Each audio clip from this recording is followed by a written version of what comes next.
Like they need the degree. When we go to the bush, the man asked me to go into. My Naija people, I don bring ogbonge Bishop news story. My name na Ndehi. Make a sharply yarn on some tori wey be say e just happen. Plenty Nigerians don dey provoke with a verse for this Nigerian man wey be student for inside United Kingdom wey im name be MD Tiamiyo as im come yarn on top this interview with BBC. Come talk say plenty Nigerians wey dey enter United Kingdom with student visa say dem no be student o, say dem just dey enter United Kingdom dey use am dey work. Like they need the degrees. They need the degree as an access route to come into the country. So a lot of these people get their priorities shifted real fast. So it's really about getting into the UK. Exactly. And then not about.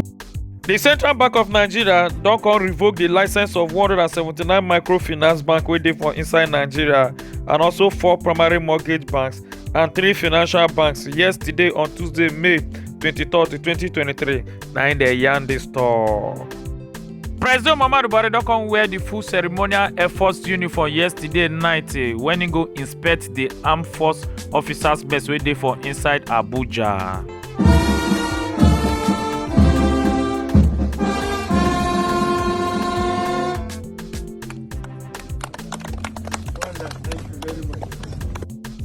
The customary court wey dey for inside Ado Ekiti don come break the marriage of 3 years between one man wey im name be Mr. Peter Onimuyiwa and a wife wey be Alabi Adejoke, say because the husband dey beat her and even dey threa ten say e go kpai her. Today, Wednesday, May 24, 2023, the ogbonge Afrobeat star wey be Seun Kuti don come show face for inside Yaba Magistrate Court for Lagos State, and his senior brother wey be Femi Kuti even still show face. Even im lawyer wey be Femi Falana SAN show face, and im wife wey be Yetunde, all of them with plenty of his supporters dem show face for court to come support am. The South African Ikoloba police don come catch one Nigerian businessman wey work na to dey sell drug for inside South Africa. As dem come question am, im come deny say e no dey sell drugs. But after wey dem come check im phone, come see plenty messages dem wey say e don send take give people dem wey all of them dey do the drug business. Telling me that you're selling cars is nonsense.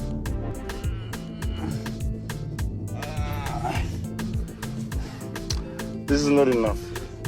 It's finished, boss. You will give me more. Let's go back. The Delta State Ikoloba Police Command don arrest 34-year-old Okada man wey name Abdullahi Musa, say because im go force knack kpekus of 24-year-old lady wey im carry from Benin e dey go Asaba for night. Na so come carry the lady come enter inside one bush come force knack her kpekus, and this gbege happen on May 23, 2023. Na Ikoloba Police arrest am. When we go to the bush, the man asked me to go naked. I carry am go inside the bush. I plan to comot a cloth, to pull a cloth. I collect the bag from am. Now pull a cloth, and now have sex with am from the anus. Police for inside Enugu State Command don arrest criminals wey be say dem work na to dey thief-talize people ATM card, come dey comot the money wey dey for inside the ATM card, and their names na Michael Sopuruchi, 36 years old, Osinachi Godwin, 18 years old, Moses and a 29 years old, and one other lady wey be mama of 4 pikins dem, one name be Chika Nwoke, 29 years old. The Joint Health Sector Union members dem on Wednesday, May 24, 2023 in the morning don come do an ugly protest for inside Abuja as dem come threa ten say dem go start strike this midnight if federal government fail to do wetin dem agree, say dem go pay dem as benefit.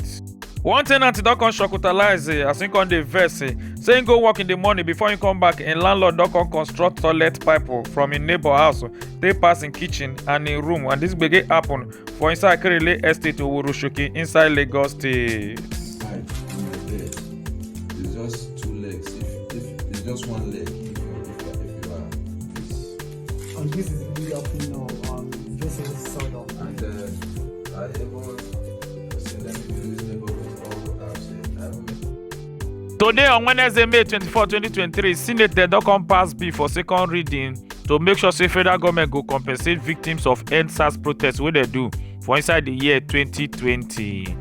The Nasarawa State Ikoloba Police Command don yarn say they don arrest 5 Omila kidnappers dem as they come rescue 2 people dem wey dem kidnap today on Wednesday, May 24, 2023. Na the Nasarawa Ikoloba Police Command come out come yarn this talk. Yes, na Bishop News O'clock. My name na Nehi. Make una enjoy your day.